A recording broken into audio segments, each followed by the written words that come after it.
We need to talk. We need to talk right now, people. It's been a minute. I know people have been asking me. I get to shit when I get to it, but we need to talk right now because as of right now, the 7 Deadly Sins, aka Nanatsu no Taizai, is just, oh, it's easily one of my favorite manga that I'm up to date with right now, that I'm just reading weekly because, man, when I last left off talking, we had just started the flashback arc where we got to see Diane and King go and see what happened 3,000 years ago. That's about when I last left off.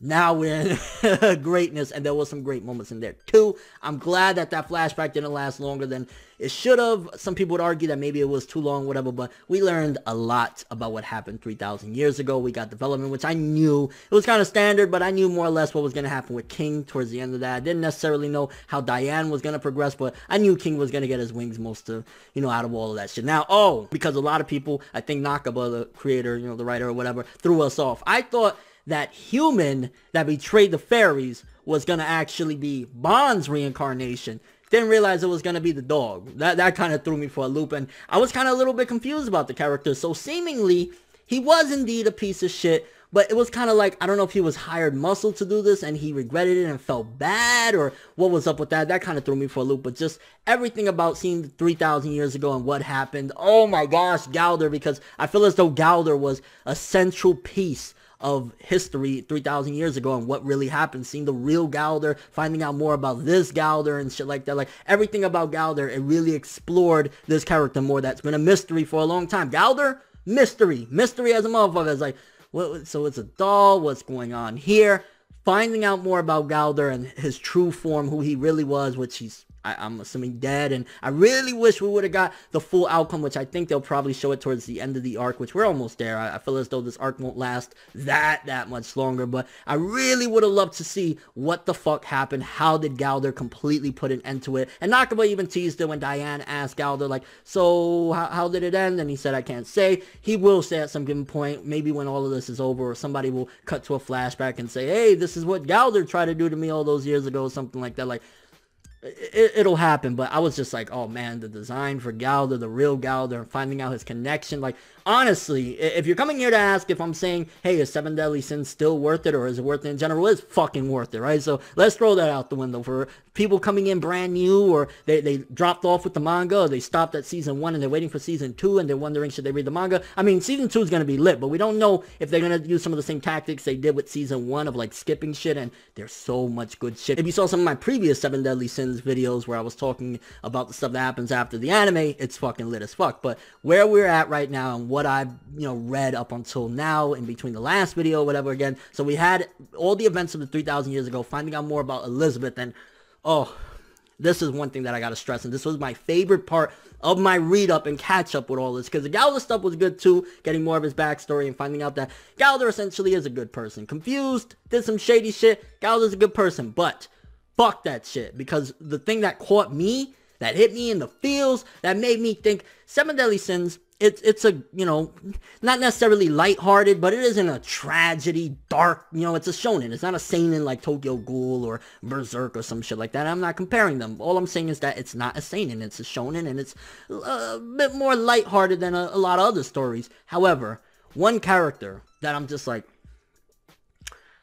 your tragedy. Your backstory is pure tragedy and tragic. Meliodas, and it's like, in retrospect, whenever I go back and reread and rewatch 7 Deadly Sins from the beginning, having all of this knowledge now obviously I don't know if Nakaba had all of this thought up immediately when he started or whatever, but like finding out Meliodas's past with Elizabeth, because it's been for a long time we knew there was something with Elizabeth, the reincarnation shit, but we didn't know all the details, and finding all the details out, what was it, 106 times now?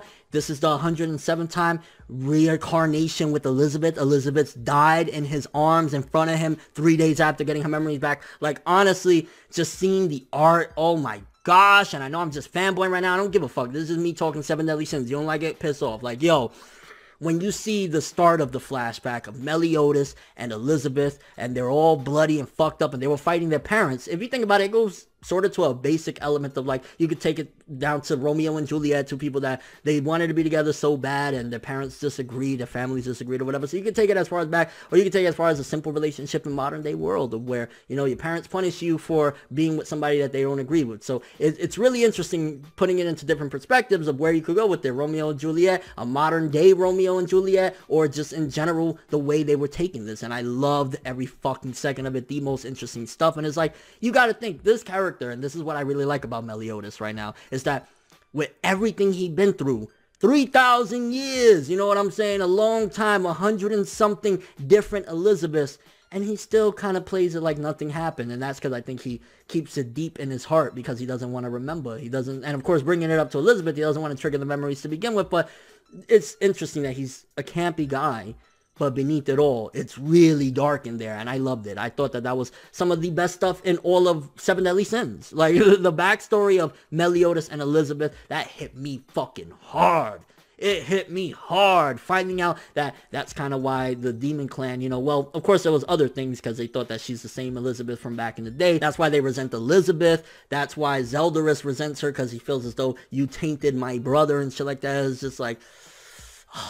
It's been amazing. And then, of course, some of the latest stuff, the last few chapters, the fight against Melaskala, one of the 10 Commandments, whatever, you know who I'm talking about, the weird-looking bitch or whatever, that had Meliodas in the sphere, well, had now, you know, the motherfucker broke out. I was like, that was interesting, too, finding out a little bit more of a resolution, which I thought this was going to be an end of the manga type of thing. I'm glad Nakaba didn't make us wait a billion years to resolve the Diane and King relationship. We got that kiss out the way and shit like that. So seeing her being mind-fucked and mind-controlled to attacking King and everything, that was an interesting perspective. And again, I'm just glad Nakaba got that out the way, because I was like, are we really gonna have to wait till the end of the manga on some typical shonen pairing bullshit? Can we just get that out the way? He loves her, she used to love him before she lost her memories, now it's all gone. And I'm like, good. You know, we don't need to wait 100 years for something that we pretty much already fucking know. They're gonna be together. They love each other. So that was some good shit there. And it's like, every character is having their own strife. And it's like, people like to compare this shit to Fairy Tail. And Fairy Tail has done some decent things too, but it's just on a whole different level where it's like, you have a really interesting arc or a really interesting subplot for each and every character. You have Bond, that this bitch dies, Melaskala, the love of his life dies because she'll be wiped out of existence because she's only alive right now basically because of her. So you have him dealing with that. You have King dealing with the fact that Diane was mind-fucked. You got Diane mind-fucked. You got Meliodas that is like, I'm hurting my friends. You just pretty much have every sin doing something, and then it ends off with the cliffhanger, which, oh my gosh, I can't wait. I probably will do a review of a chapter here or there because, again, in case you haven't been following, I don't really do chapter reviews for majority of shit anymore. I like to do these big videos where I got a lot to say, or I just got a lot of feel, or a lot of whatever it is. That way you guys get a better video. You get a really good video opposed to, hey, if it's a boring chapter, oh, let me tell you guys it's boring or whatever. So, but what was set up in the latest chapter to something, I can't remember what chapter we're on, but Escanor against Meliodas. I'm curious if they fought in the past. You got to think Pride, bro. You telling me Pride wouldn't have jumped in at some given point and, you're not going to talk to me any which way, or that something got to go down. I wouldn't be surprised if they fought in the past, and I'm really curious to see how this is going to go down. More than likely, I want to say Escanor is going to do some work, and remember, it's not even noon yet. He's going to put in some work. Meliodas might get the best of him in the end and then come to his senses, but that is one hell of a fucking setup, because honestly, I want to argue that Meliodas and Escanor are literally two of my favorite characters of all the Seven Deadly Sins. Escanor, Pride, just when he buffs up into his form. I don't really care about his old form, to be honest with you, especially his little love thing he got going on, or he's trying to have going on, or whatever. It's like, whatever with that. But when he is in his Pride form, the light and everything, I'm like, I love it.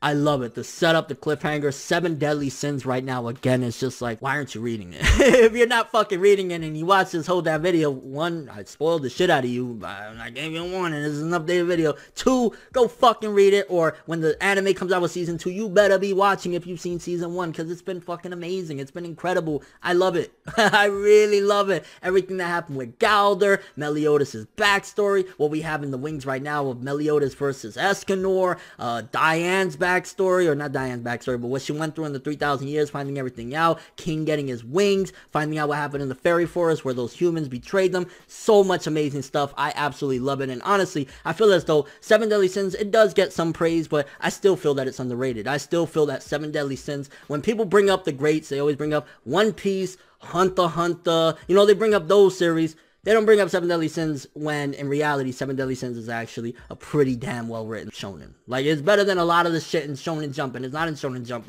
obviously, but it's better than a lot of the popular shit in Shonen Jump, and even some of the old popular shit in Shonen Jump is really well-written. So, when people bring up Seven Deadly Sins, they need to start bringing it up in conversations along with the Hunter x Hunters. I'm not saying that it's as good, but it's a pretty damn well-written shit. You know what I'm saying? Like, give it some praise. Really curious what you guys have thought about everything that I mentioned in this since my last video. What do you think about Meliodas' backstory? Is that the best thing in all of Seven Deadly Sins? His backstory with Elizabeth? Also, who you got money on? Escanor or Meliodas? Who's taking this? And your overall thoughts of this shit? I ain't gonna lie, I'm excited as fucking. Seven Deadly Sins is just hype as shit. I'm loving it yet again. So amazing stuff we've had in the past. I don't know how many months since I've last done my last video. It's like Seven Deadly Sins for the win. But that's all I have for this one. Thanks for watching. Hope you enjoyed. If you liked anything I had to say or enjoyed the video, drop me a like. I'd greatly appreciate it. And if you want more from me, make sure to subscribe. Follow me on Twitter, Instagram, and stalk my Facebook to get more when the video ends. I'm ForneverWorld, and as always, people, have an awesome day.